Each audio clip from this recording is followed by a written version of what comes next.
with a second stitch. So you always have one stitch where the hole is prepared, and then with another stitch, the color is stuffed into the hole. Yeah? So that means also that the precision is important, because if you have a machine that goes right and left, you don't place as much pigment in the skin.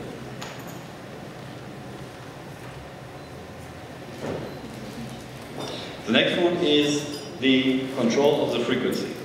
So, like with a digital device, the frequency remains the same. When the frequency remains the same, also the distance between each steps, each stitches, remain the same.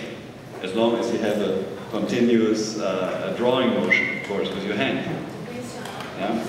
So, this is important because otherwise, if you go to harder skin areas or thicker skin areas, what happens is the frequency of the machine drops.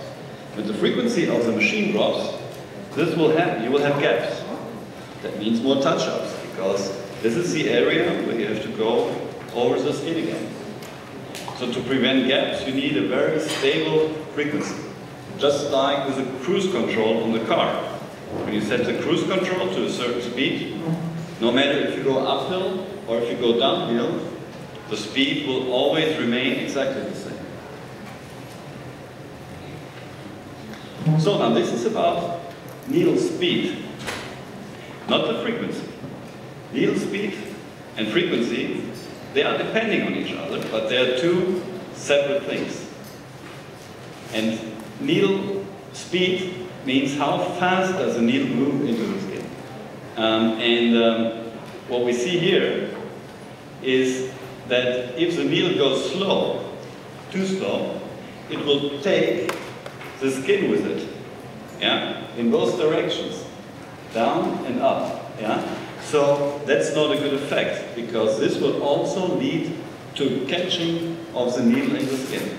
That will lead to more pain, that will lead to more exposure of blood and wound liquid, and the result will just not be as good.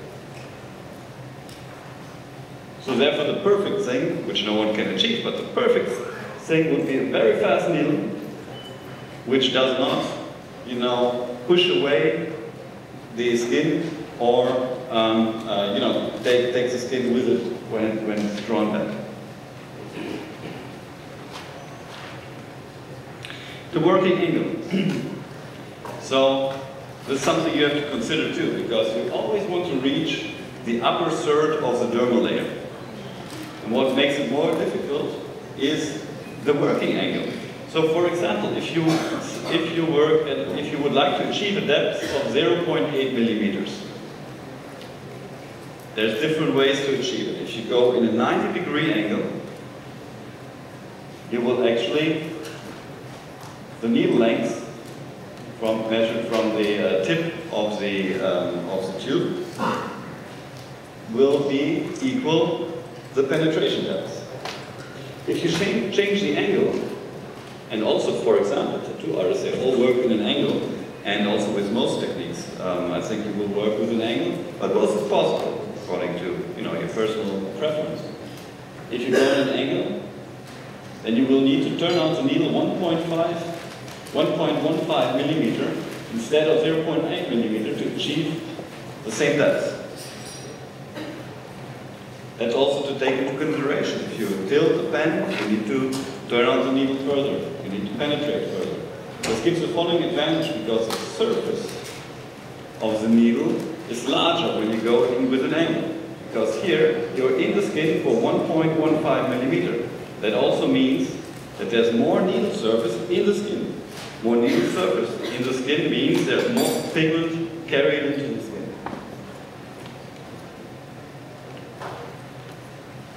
So there was an invention by Dr. Linda Dixon.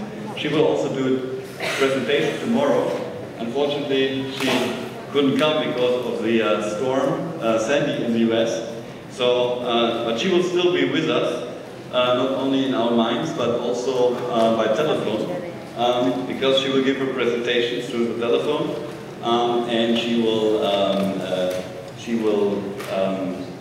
yeah, be on it with phone, and we will display her slides. This will be tomorrow at 10:15, and her invention was to have, okay, we're going to go back.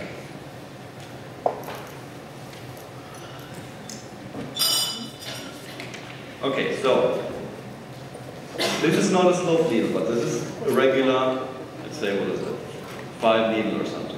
So if you tilt the needle, which, or the pen, what we recommend, but if you then put it on the skin, what you see, what you see is that the needles are all in the skin at a different depth. Yeah, so that will give you uneven results. Yeah, you want the needles at the same depth, and so the invention is this: you use needles which are arranged in a slope. So that means you can tilt the pen to the side, and at the same time, all the needles will penetrate at exactly the same depth. So the needles are already, I call it pre-tilted, and also the needle tube is tilted. Yeah? So that will ensure a very even result. This needle is good for, especially for shading, because it can perfectly cover larger areas for lip shading, but also for areolas, so for medical tattooing. So this is also shortly after the tattooing process, the cross-section through the skin. What you see here is that here the pigments are mainly in the dermis, but what you also notice, and this is the single stitches. So it shows us that a lot of pigment is actually wiped off at the surface of the skin. Yeah? So we see that a lot of pigment is lost on the surface. So we have to work on needle design to reduce this effect.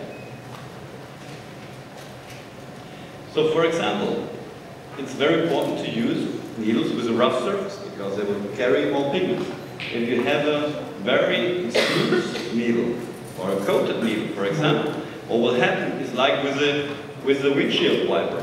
Yeah? So all the color is wiped off at the surface of the skin. So therefore, we believe that the rough surface will bring in more pigment compared to a smooth needle.